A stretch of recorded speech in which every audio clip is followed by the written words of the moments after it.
निष्पक्ष चुनाव हो पाएंगे या ममता चुनाव को हाईजैक कर लेंगी? क्या बंगाल में दादागिरी से बनती है सरकार? सवाल ये भी उठ रहा है कि क्या बंगाल का चुनाव जीतना ममता के लिए मुश्किल होता जा रहा है, जो अब वो लोगों को धमकाने पर उतर आई है? और क्या वो बंगाल चुनाव जीतने के लिए बंगाल प्रशासन का दुरुपयोग कर रही है? क्या है भाजपा के इन आरोपों की सच्चाई? क्या ममता का चुनाव जीतना इतना जरूरी हो गया है कि वो ये चुनाव जीतने के लिए साम दाम दंड भेद अपनाने लगी है? क्या है ममता की चाल और भाजपा क्यों लगा रही है ममता पर ये गंभीर आरोप? चलिए आपको बताते हैं। नमस्कार, टीवी 24 नेटवर्क देख रहे हैं आप। मैं हूं आपके साथ शिखा मेहरोत्रा। पश्चिम बंगाल में जैसे जैसे चुनाव नजदीक आ रहे हैं, वैसे वैसे सियासत तेज होती जा रही है।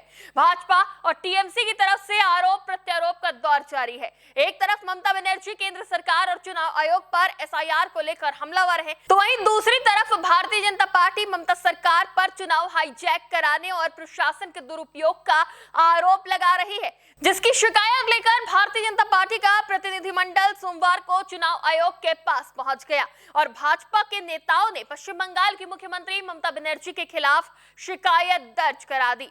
केंद्रीय मंत्री किरेन रिजिजू, सुकांता मजूमदार और पीयूष गोयल ने अन्य नेताओं के साथ दिल्ली में चुनाव आयोग से मुलाकात की और याचिका सौंपी है।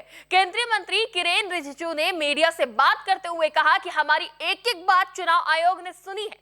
पश्चिम बंगाल में मुख्यमंत्री खुद घर तक जाकर धमकी दे रही हैं। उनकी पूरी टीम ने किस तरह पूरे चुनाव को हाईजैक किया है, हमने ये चिंता व्यक्त की है। उन्होंने बताया कि भाजपा के प्रतिनिधिमंडल ने आयोग से अपील करी है कि पश्चिम बंगाल में चुनाव स्वतंत्र और निष्पक्ष होना चाहिए। किरेन रिजिजू ने मीडिया से बात करते हुए कहा कि पिछले 3 चुनावों में तृणमूल कांग्रेस ने दादागिरी करके जीत हासिल करी है। इस बार ऐसा नहीं होना चाहिए, क्योंकि चुनाव लोगों को अपनी मर्जी से मतदान करने का एक अवसर होता है।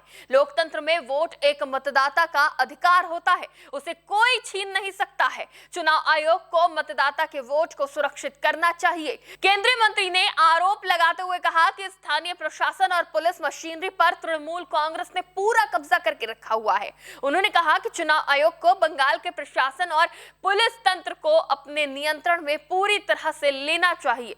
किरेन रिजिजू ने दावा किया कि पश्चिम बंगाल में जनता तृणमूल कांग्रेस के खिलाफ है। लोग आवाज उठा रहे हैं। ममता बनर्जी चुनाव हारने जा रही है। इससे टीएमसी बौखला चुकी है।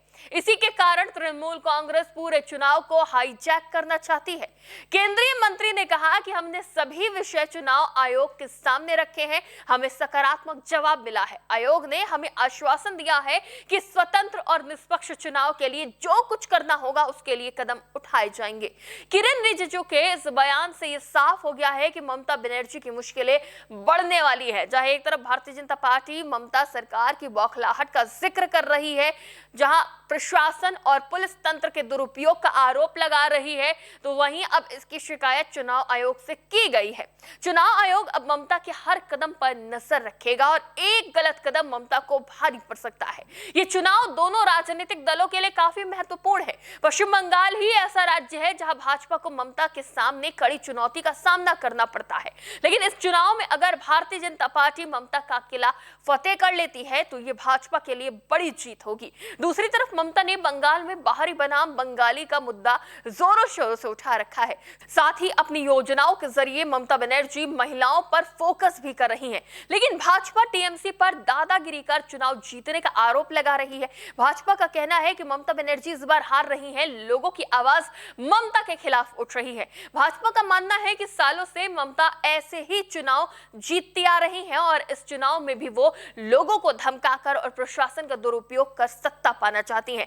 अब देखना यह होगा कि भाजपा की इस शिकायत का क्या असर होता है चुनाव पर। क्या इससे ममता की मुश्किलें बढ़ेंगी? चुनाव आयोग कुछ सख्ती करेगा या भाजपा के इस आरोप से जनता ममता से दूर होकर भाजपा की तरफ आती है? फिलहाल ये चुनाव पूरी तरह जनता के हाथ में है कि जनता किसकी सरकार बनाती है, भाजपा की या ममता बनर्जी की। क्या इस बार बदलेगी बंगाल में सरकार? इस पर आपकी क्या राय है, हमें कमेंट में जरूर बताएं। फिलहाल के लिए देखते रहिए टीवी 24 नेटवर्क।